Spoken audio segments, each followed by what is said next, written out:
ஏனென்றால் அந்த ரசூலுடைய முஹப்பத் ஸல்லல்லாஹு அலைஹி வஸல்லம் நம்முடைய உள்ளத்தில் இருந்தால்தான் அல்லாஹ் தஆலா நம்முடைய ஈமானை இஸ்லாமை ஏற்றுக்கொள்வான். அந்த ரசூலுடைய மஹப்பத் இல்லை என்றால் நமக்கு ஈமானுடைய நசீபே, ஈமானுடைய பாக்கியமே கிடைக்காது. புரிஞ்சுச்சுங்களா? என்ன புரிஞ்சுச்சு?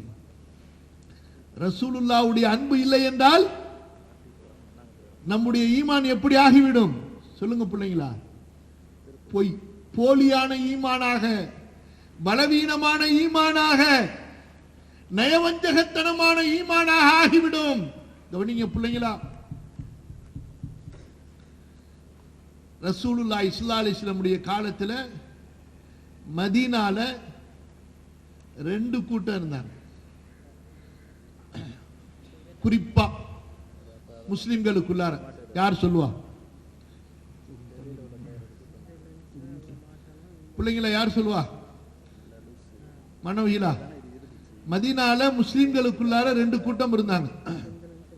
யார் சொல்லுவா? முதல் ரோல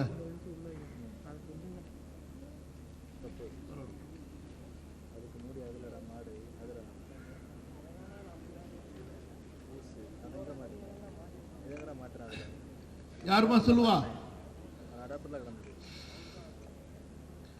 சொல்லுங்க, ஏதாவது சொல்லுங்க. யோசிச்சு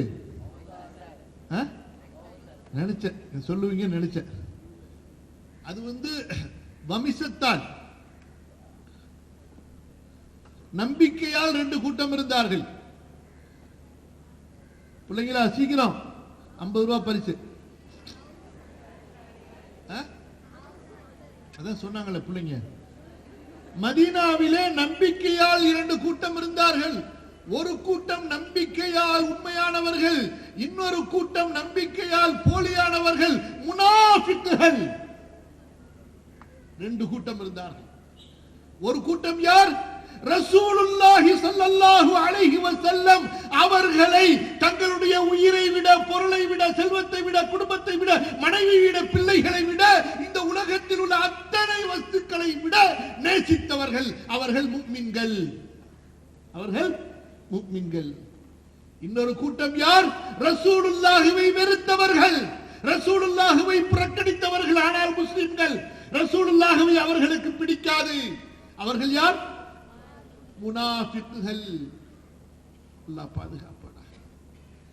சஹாபாக்களுக்கு அல்லாஹ்விடத்தில் எவ்வளவு அந்தஸ்து தெரியுமா? எவ்வளவு பெரிய அந்தஸ்து தெரியுமா? கொஞ்சம் இதெல்லாம் சிந்திங்க, ஒரு ஆராய்ச்சி பண்ணுங்க பிள்ளைங்களா. சஹாபாக்களுக்கு அல்லாஹு தஆலா ஏன் இத்தகைய மகத்தான மதிப்பை, மரியாதையை, உயர்வை, சிறப்பை, பதவிகளை அல் குர்ஆனிலே வழங்கி இருக்கிறார்? ஏன் தெரியுமா? அவர்களிடத்திலே அல்லாஹ்வுடைய அன்பும் ரசூலுடைய அன்பும் இருந்தது. ரொம்ப பேருக்கு புரியாது, ரொம்ப பேருக்கு சிந்திச்சிருக்கவே மாட்டாங்க. ஏனென்றால் சஹாபாக்களுடைய வரலாறுகளை, சீராவை எப்படி படிக்க வேண்டுமோ அப்படி படித்திருக்கவே மாட்டார்கள். சஹாபாக்களின் வாழ்க்கை என்று வந்தால் அங்கே அதனுடைய பிரதான சிறப்பான தனித்துவமான அடையாளம் என்ன? ஹுப்பு அஸ்ஹாபி ரசூலில்லாஹ் லிரசூலில்லாஹ் ஸல்லல்லாஹு அலைஹி வஸல்லம். சொல்லுங்க பார்க்கலாம், பிரதான அடையாளம் என்ன? ரசூலுல்லாஹ்வுடைய தோழர்கள் ரசூலுல்லாஹ்வை நேசித்தது.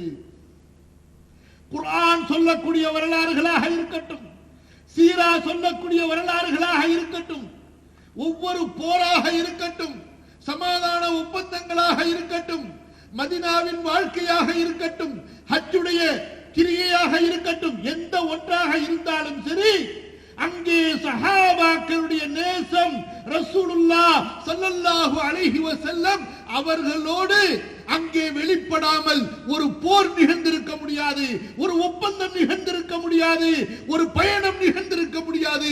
சஹாபாக்கள் அவர்களிடத்தில் எப்படி தொழுகை இருந்ததோ, எப்படி நோன்பு இருந்ததோ, எப்படி ஜக்காத் இருந்ததோ, எப்படி தர்மம் இருந்ததோ, அது போன்று அவர்களுடைய அன்றாட வாழ்க்கையில், காலையில் மாலையில், அவர்களுடைய பேச்சில் ரசூலின் செயலில் அல்லாஹ்வுடைய தூதரின் அன்பு வெளிப்பட்டுக் கொண்டே இருந்தது.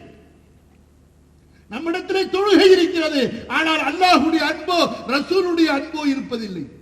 நம்மிடத்திலே நோன்பு இருக்கிறது, ஆனால் அல்லாஹ்வுடைய அன்போ ரசூலுடைய அன்போ இருப்பதில்லை.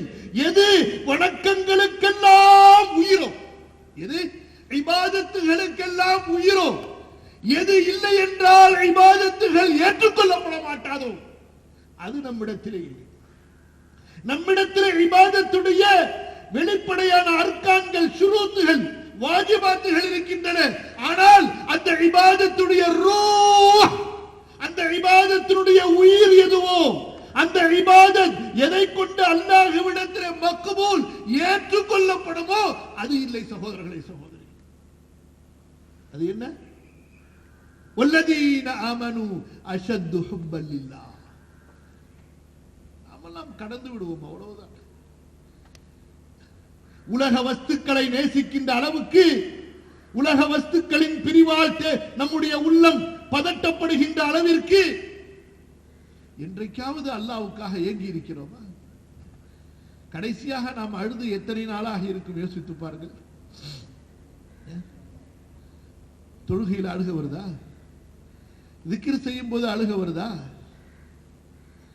சுப்ஹான ரப்பியல் ஆலா என்று சொல்லும் போது உள்ளம் நடுங்குகிறதா? எத்தனை முறை ஒரு நாள் தொழுகிறோம்? அல்லாஹும்ம ஸல்லி அலா முஹம்மதின் وعلى آل محمد كما صليت على إبراهيم وعلى آل إبراهيم إنك حميد مجيد. ரசூலுல்லாஹ்வுடைய தியாகத்தை நினைத்திருக்கிறோமா? அந்த முஹம்மது என்று சொல்லும் பொழுது புகழப்பட்ட அந்த தூதர், புகழுக்குரிய அந்த தூதர், ஏன் நான் அவருக்கு அல்லாஹ்வுடைய தொழுகையில் ஸலவாத்து சொல்ல வேண்டும் என்று எனது ரப்பு எனக்கு கட்டளையிட்டு இருக்கிறார் என்று சிந்தித்து ஸலவாத்து சொல்லி இருக்கிறோமா?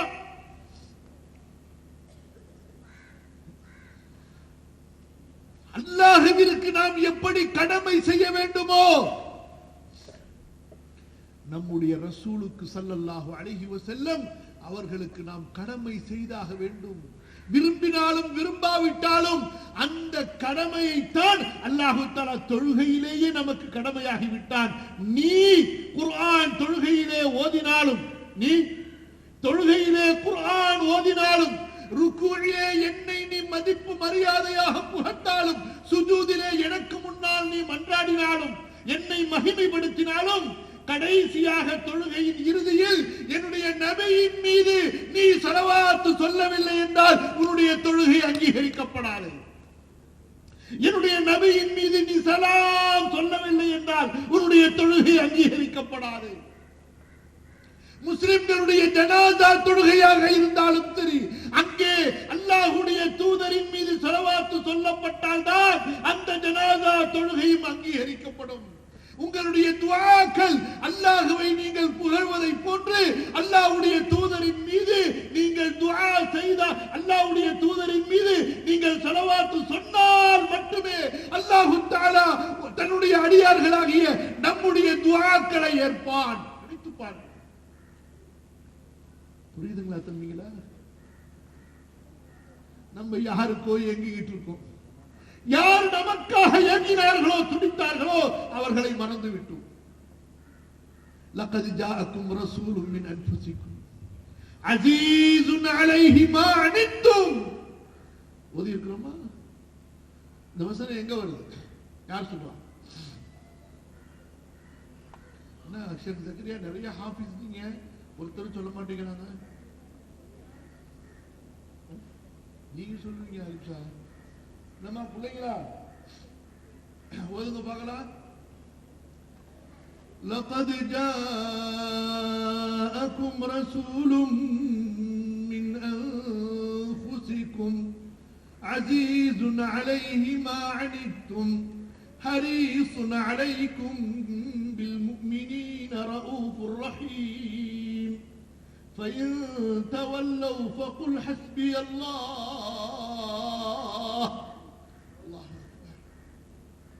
அல்லாஹ் நம்மை பார்த்து பேசுகிறார், நமக்கு உணர்வை ஊட்டுகின்றான். இந்த நபியின் மகத்துவத்தை அல்லாஹ் நமக்கு பாடம் எடுக்கின்றான். மறந்தவர்களே, அலட்சியக்காரர்களே, புறக்கணித்தவர்களே, எல்லோருக்கும் இதிலே பாடம் இருக்கிறது. உங்களிடத்திலே வந்தவர் யார் தெரியுமா? உங்களுக்காக உங்களில் இருந்து வந்த தூதர். அவர் உங்கள் மீது பாசக்காரர், பேராசைக்காரர், உங்களை நேசிப்பவர், உங்கள் மீது கருணை உள்ளவர். உங்களுக்கு சிரமமானது அவருக்கு சிரமமாக இருக்கும். உங்களுக்கு எது சிரமமோ அதை அவரால் தாங்கிக் கொள்ள முடியாது. அல்லாஹ்வின் தூதர் ஸல்லல்லாஹு அலைஹி வஸல்லம் அவ்வளவு இரக்கமானவர்கள், அவ்வளவு மென்மையானவர்கள், அவ்வளவு உள்ளத்தால் அவ்வளவு மென்மையானவர்கள், அவ்வளவு பாசக்காரர்கள் ரசூலுல்லாஹ் ஸல்லல்லாஹு அலைஹி வஸல்லம். அப்படிப்பட்ட தூதர் உங்களிடத்திலே வந்திருக்கிறார் என்று அல்லாஹ் தஆலா அந்த தூதரை நமக்கு அறிமுகப்படுத்துகின்றார். அன்பு சகோதர சகோதரிகளே, சஹாபாக்கள் அவர்களுடைய அந்த தனி ஸ்பெஷல் குவாலிட்டி, அவர்களுடைய தனி ஸ்பெஷல் கேரக்டர் என்ன? மஹப்பத்துல்லாஹ் மஹப்பத்துர் ரசூல். சொல்லுங்க பார்க்கலாம். மஹப்பத்துல்லாஹ் மஹப்பத்துர் ரசூல். அல்லாஹ்வுடைய பாசம், நேசம், அவருடைய ரசூலுடைய பாசம், நேசம். சஹாபாக்கள் ஹிஜ்ரத் செய்தார்களா இல்லையா? ஆமா. ஹிஜ்ரத்னா தெரியுமா என்ன? யார் சொல்வா ஹிஜ்ரத்னா? யாராவது 10 வயசுக்கு கீழே உள்ள பிள்ளைங்க யாராவது இருக்காங்களா? கிளாஸ் 10 வயசுக்கு கீழே உள்ள கிளாஸ், 5ஆம் கிளாஸுக்கு கீழே உள்ளவங்க, 5வது வகுப்பு யாரு இல்ல? எல்லாம் 10க்கு மேலதான். என்ன தம்பி, ஹிஜ்ரத்னா என்னம்மா? முதல் நம்பர் 1 ஹிஜ்ரத்னா என்ன? சும்மா சொல்லுங்க. ஹிஜ்ரத்னா பயணம். உட்காருங்க தம்பி. நீங்க ஹிஜ்ரத்னா என்ன? பயணம். எங்க இருந்து எங்க போறது? மெட்ராஸ்ல இருந்து மேலப்பாளையத்துக்கா? ஹிஜ்ரத்னா என்ன? நம்பர் 3 ஹிஜ்ரத்னா என்ன? பயணம். உட்காருங்க. என்னமா சகோதரிகளா, ஹிஜ்ரத்னா என்ன சொல்லுங்க? ஹிஜ்ரத்னா என்ன? பயணம். எல்லாமே பயணம். ஏதோ யாரோ இங்கே மொத்தமா சொல்லி கொடுத்துட்டாங்க போல பயணம். அன்பு சகோதரர்களே, செல்வங்களே, ஹிஜ்ரத் என்றால் எங்கே அல்லாஹுவை வணங்க முடியவில்லையோ அந்த இடத்தை விட்டுவிட்டு அல்லாஹுவிற்காக அல்லாஹுவை நோக்கி எங்கே அல்லாஹுவை சுதந்திரமாக வணங்க முடியுமோ அந்த இடத்திற்கு இடம் பெயர்ந்து நாடோடியாக சென்று விடுவது. தனது பிறந்த தனது சொந்த ஊரில் உள்ள செல்வத்தை, குடும்பத்தை, தனது சொந்த ஊரில் உள்ள செல்வத்தை, குடும்பத்தை, உறவுகளை, வசதி வாய்ப்புகளை எல்லாம் அல்லாஹ்வுக்காக துறந்து விட்டு அல்லாஹுவை நோக்கி அல்லாஹுவை வணங்குவதற்காக சென்று விடுவதுதான் ஹிஜ்ரத். புரியுதுங்களா? இன்ன அர்தி வாசிஅத்துன் ஃபஇய்யாய ஃபஅபுதூன். ஹிஜ்ரத்னா என்னமா சொல்லுங்க பார்க்கலாம். இப்ப எந்த இடத்தில் அல்லாஹுவை வணங்க முடியவில்லையோ அந்த இடத்திலிருந்து அல்லாஹுவை நோக்கி அல்லாஹுவை வணங்குவதற்காக எங்கே சென்றால் அல்லாஹுவை வணங்க முடியுமோ அந்த இடத்திற்கு சொல்லுங்க பிள்ளைங்களா, குடிபெயர்ந்து ஷிஃப்ட் ஆயிடுது, டிரான்ஸ்பர் ஆயிடுது. தன்னுடைய ஊர்ல உள்ள சொத்து, சுகம், வசதி, வாழ்க்கை எல்லாத்தையும் விட்டுட்டு ஒண்ணுமே இல்லாம ஃபக்கீரா அங்க போயிருது.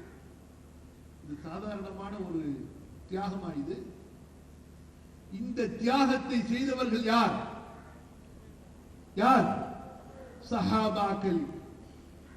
அதற்கடுத்து நம்பர் 2, அதற்கடுத்து அப்படி ஹிஜ்ரத் செய்து வந்தவர்களை தங்களுடைய சொந்த உறவுகளை விட நெருக்கமானவர்களாக நெருக்கமாக்கிக் கொண்டார்கள் மதீனாவாசிகள். அதற்கு பெயர் தான் நுஸ்ரத். அவர்கள் தான் அல் அன்சார். அத்தகைய பாக்கியத்தை உடையவர்கள் யார்? சஹாபாக்கள். ஹிஜ்ரத் முஸ்லிம். சரி, அதற்கு பிறகு மதீனா வாழ்க்கையிலே தோட்டம் துறவுகளோடு வசதியான வாழ்க்கையோடு அங்கே சஹாபாக்கள் கட்டிடங்களையும் வசதியான தங்களது தேவைகளையும் பெருக்கிக் கொண்டு நிம்மதியாக வாழ்ந்தார்களா? வாழ முடிந்ததா? ரசூலுல்லாஹி ஸல்லல்லாஹு அலைஹி வஸல்லம் அவர்களுடைய மதீனாவின் 10 ஆண்டுகால வாழ்க்கையில் 19 யுத்தங்களையும் 64 சிறிய போர்களையும் நபி ஸல்லல்லாஹு அலைஹி வஸல்லம் சந்தித்தார்கள் என்றால் அது யாருடைய துணையோடு, யாருடைய உதவியோடு, யாருடைய பங்களிப்போடு? சொல்லுங்க. இந்த முஹாஜிர் அன்சாரிகளுடைய பங்களிப்போடு. அங்கே ஜிஹாதுக்கு சம்பளம் இல்லை, கூலி இல்லை. சஹாபாக்கள் தங்களுடைய உயிரை கையிலேந்தி கொண்டு தங்களுடைய குடும்பங்களை எல்லாம் அனாதைகளாக விட்டுவிட்டு அல்லாஹ்வுடைய தூதரோடு சென்றார்கள். அவர்களிலே எத்தனை பேர் கொல்லப்பட்டார்கள்? எத்தனை பேர் தங்களுடைய கை கால் உறுப்புகளை இழந்தார்கள்? இவற்றையெல்லாம் அந்த தோழர்கள் செய்தார்களே. என் அன்பிற்குரிய சகோதர சகோதரிகளே, அங்கே அந்த தியாகங்களுக்கு பின்னால் என்ன மறைந்திருந்தது தெரியுமா? என்ன மறைந்திருந்தது சொல்லுங்க. அல்லாஹ்வுடைய அன்பும் ரசூலுடைய அன்பும் ஸல்லல்லாஹு அலைஹி வஸல்லம். எந்த அன்பு நம்மிடத்தில் இல்லை என்றால் இன்று 2 ரக்காத் தொழுகையை கூட சரிவர நிறைவேற்ற முடியவில்லையே. யோசித்து பார்த்தீர்களா? இன்று ஏன் நம்மிடத்திலே தொழுகை பலகீனமாக இருக்கிறது? ஏன் நம்மிடத்திலே ஜக்காத் பலவீனமாக இருக்கிறது? ஏன் முஸ்லிம்களிடத்திலே இஸ்லாம் பலவீனமாக இருக்கிறது என்றால் அவர்களுடைய உள்ளத்திலே அல்லாஹ்வுடைய அன்பும் ரசூலுடைய அன்பும் இல்லை. இரண்டு சகோதரர்களே, சகோதரிகளே, உங்களுக்கும் எனக்குமான சுய பரிசோதனை. உன்னால் அல்லது என்னால் ஒரு அமலை செய்வதிலே சோம்பேறித்தனம் ஏற்படுகிறது என்றால், அலட்சியம் ஏற்படுகிறது என்றால், அல்லது அதன் பக்கம் எனக்கு ஆர்வம் பிறப்பதில்லை என்றால், என்னுடைய உள்ளத்திலே ஆர்வம் குறைவாக இருக்கிறது என்றால் அதற்கு என்ன காரணம்? என்ன காரணம்? அல்லாஹ்வுடைய அன்பு குறைவாக இருக்கிறது, ரசூலுடைய அன்பு குறைவாக இருக்கிறது. எந்த அன்பு அந்த தோழர்களுக்கு அப்படி மலையாக கடலாக இருந்த காரணத்தினால் எல்லாம் அவர்களுக்கு இந்த இஸ்லாமிய மார்க்கத்திலே அவ்வளவு எளிதாக இருந்தது. அன்பு இருக்குமேயானால் மார்க்கம் இருக்கும் சொல்வார்கள். மனம் இருந்தால் மார்க்கம் இருக்கும். மனம் என்றால் என்ன? ஒன்றிலே ஈடுபாடு, ஒன்றிலே ஆர்வம், ஒன்றை செய்ய வேண்டும் என்ற துடிப்பு.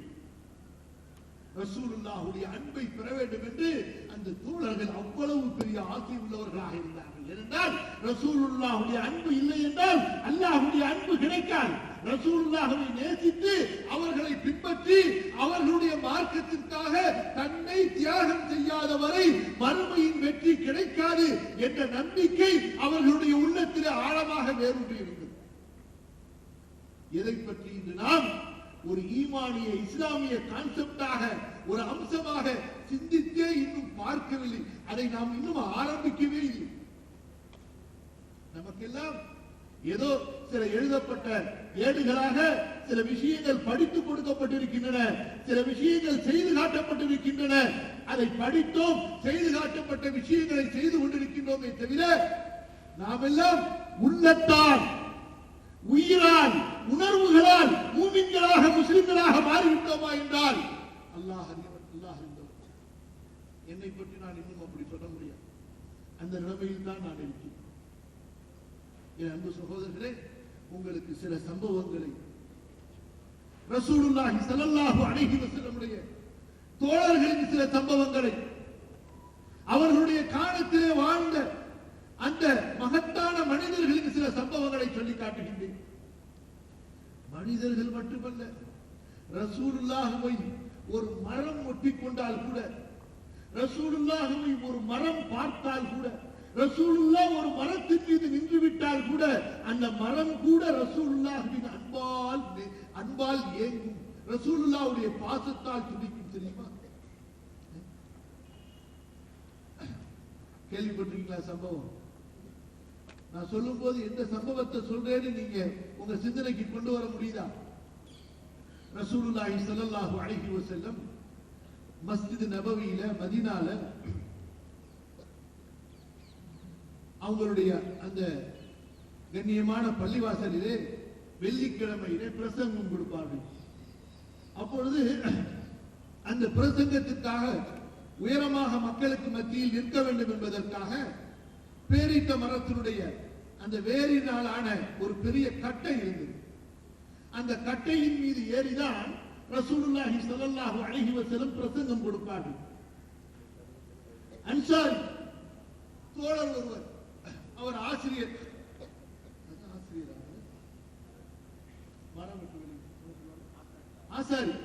ஆசாரி வேலை செய்யக்கூடியவர், கான நஜ்ஜார். அவர் ரசூலுல்லாஹி ஸல்லல்லாஹு அலைஹி வஸல்லம் இடத்துல வந்து, ரசூலுல்லாஹ்வே இந்த கட்டையில ஏறி ஒரு அன்பேலன்ஸா நீங்க நிக்கிறது சிரமமா இருக்கிறத நான் பாக்குறேன், உங்களுக்கு ஒரு மேடை செஞ்சு கொடுக்கட்டுமான்னு கேட்கிறார். உங்களுக்கு ஒரு மேடை செஞ்சு கொடுக்கட்டுமான்னு கேட்கிறார். ரசூலுல்லாஹி ஸல்லல்லாஹு அலைஹி வஸல்லம் சரி செஞ்சு கொடுங்கங்கறார்.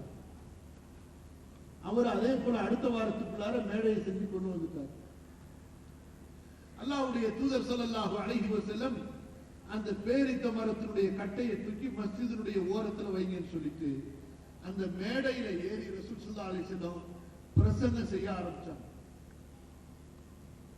தன்னுடைய கன்றை தொலைத்த ஒரு ஒட்டகம் அந்த கன்றின் ஏக்கத்தால் எப்படி துடித்து கதறுமோ அப்படிப்பட்ட ஒரு சத்தத்தை பள்ளியின் மூலையில் இருந்து சஹாபாக்கள் செவியுற்றார்கள். இதனுடைய சத்தம் தெரியுமா? அந்த பேரித்த மரத்தினுடைய வெட்டப்பட்ட அந்த கட்டையிலிருந்து வந்த சத்தம். அல்லாஹ்வின் தூதர் ஸல்லல்லாஹு அலைஹி வஸல்லம் அந்த மிம்பரில் இருந்து இறங்கினார்கள். அந்த மரக்கட்டையை நோக்கி சென்றார்கள். அதை தங்களோடு அணைத்தார்கள், தட்டி கொடுத்தார்கள். எப்படி தன்னுடைய தாயை பெற்றுக்கொண்ட குழந்தை தன்னுடைய அழுகையை அப்படியே கொஞ்சம் கொஞ்சமாக குறைக்குமோ அது போன்று அந்த பேரிட்ட மரத்தினுடைய வேரின் கட்டை அப்படியே அழுகையை குறைத்தது. அல்லாஹ்வின் தூதர் ஸல்லல்லாஹு அலைஹி வஸல்லம் இதை எடுத்துக்கொண்டு சென்று இதை புதைத்து விடுங்கள் என்று சொன்னார். ஹசன் பஸ்ரி ரஹ்மத்துல்லாஹி அலைஹி அவர்கள் சொல்கிறார்கள், இமாம் புகாரி ரஹிமஹுல்லாஹ் இந்த ஹதீஸை பதிவு செய்கிறார்கள், மூமின்களே, உங்களுடைய நபியின் பாசத்தினால், உங்களுடைய நபியின் அன்பினால் ஒரு பேரித்த மரத்தினுடைய கட்டை இயங்குகிறது என்றால் உங்களுக்கு நேரம் வரவில்லையா அந்த நபியின் பாசத்தால் இயங்குவதற்கு?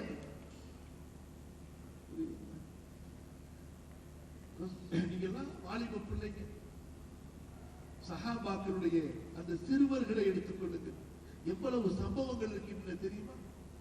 அந்த சஹாபாக்களின் சிறுவர்கள் ரசூலுல்லாஹின் மீது எப்படி நேசம் வைத்திருந்தார்கள் என்று. அனஸ் ரலியல்லாஹு அன்ஹு 10 வயது பாலகன் சொல்கிறார், ரசூலுல்லாஹ் எங்களது ஊருக்கு வந்தார், எங்களது மதீனாவே வெளிச்சமாகி விட்டது. 10 வயது பாலகன் ரசூலுல்லாஹை எப்படி அறிந்து வைத்திருந்தார், புரிந்து வைத்திருந்தார். நபி மதீனாவில் நுழைந்தார், மதீனாவையே பிரகாசமாக்கினார். நபி மதீனாவிலே மரணித்தார், மதீனாவை எங்களுக்கு இருளாகிவிட்டது. அப்படிப்பட்ட இருள் சூழ்ந்த ஒரு நாளை நாங்கள் மதீனாவில் பார்த்ததில்லை. 20 வயது அந்த வாலிப சஹாபி எப்பேற்பட்ட அந்த உயிர் நட்பை அல்லாஹ்வுடைய தூதரின் மீது வைத்திருந்திருப்பார். யோசித்து பாருங்கள். தன்னுடைய தாயிடத்தில் அவர்கள் சென்றதில்லை. 10 வயதிலிருந்து 20 வயது வரை 10 ஆண்டுகள் அல்லாஹ்வின் தூதருடைய பணியாளராக இருந்தார்கள். ரசூலுல்லாஹி ஸல்லல்லாஹு அலைஹி வஸல்லம் அவர்களோடு அவர்களுடைய பயணத்திலே, போரிலே, அவர்களுடைய ஒவ்வொரு சந்தர்ப்பத்திலும் ரசூலுல்லாஹி ஸல்லல்லாஹு அலைஹி வஸல்லம் அவர்களுக்கு ஹித்மத் செய்தார்கள். எதன் காரணமாக? ரசூலுல்லாஹின் மீது உண்டான அன்பின் காரணமாக. அன்பிற்குரிய சகோதரர்களே, சகோதரிகளே, நிறைய சம்பவங்கள் இருக்கின்றன. அபூபக்கர் ரலியல்லாஹு அன்ஹு அவர்களை பற்றி நாம் சொல்ல வேண்டியதே இல்லை. அவ்வளவு வரலாறுகள் ரசூல் ஸல்லல்லாஹு அலைஹி வஸல்லம் அவர்கள் மீது அபூபக்கர் வைத்திருந்தார். ஆயிஷா ரலியல்லாஹு அன்ஹா சொல்லுகிறார்கள், ரஅய்து அபா பக்ரின் வமா குன்து அஹ்சிபு அன்ன அஹதன் யப்கி மினல் ஃபர்ஹி. ரசூலுல்லாஹி ஸல்லல்லாஹு அலைஹி வஸல்லம் அவர்களை பார்த்தால் சந்தோஷத்தால் அபூபக்கர் அழுது விடுவார். ரசூலுல்லாஹ்வை பிரிந்தால் அழுது விடுவார்கள். ரசூலுல்லாஹ்வை நினைத்தால் அபூபக்கர் அழுது விடுவார். அப்பேற்பட்ட பாசக்காரராக அபூபக்கர் ரலியல்லாஹு அன்ஹு இருந்தார்கள்.